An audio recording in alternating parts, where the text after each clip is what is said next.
Syrians are learning that the evil men do does, in fact, live on after them.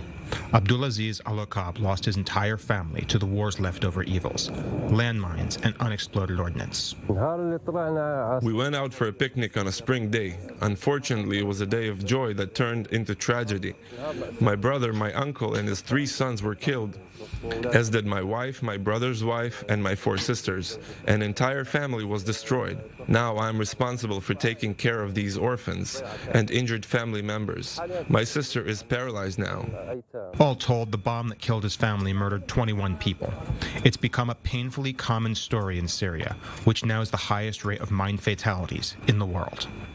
According to the UN, more than 10 million Syrians now live in areas contaminated by explosives, more than half the country. Since 2015, there had been 15,000 victims, either injured or killed, caused by the explosive ordnance. That makes almost in average 5 victims per day. 11 years of war have left 500,000 dead and cities and countryside seeded with hidden death that Syria's government cannot effectively find or neutralize. There are no records of what was left where or by which side. Due to the absence of mine maps, we are obliged to search for mines in each meter of land in the areas that were once controlled by the armed terrorist groups. We have to carefully check which requires a long time and a great effort. It drains our forces and capabilities in the long run. Therefore, we need a very long time to remove landmines from these fields and declare these areas safe. UN demining engineers carried out their first mission last year outside Damascus, finding explosives in 200 out of 6,000 surveyed buildings.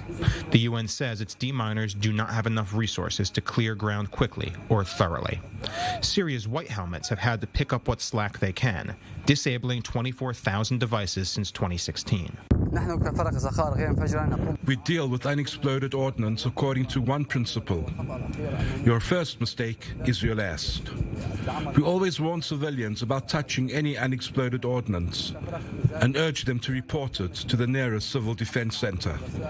And the mines that were seeded will live long after the soldiers and militias that set them.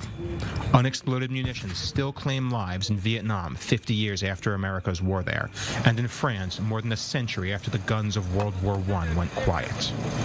Meaning that for generations to come, civilians will pay for their ancestors' conflict.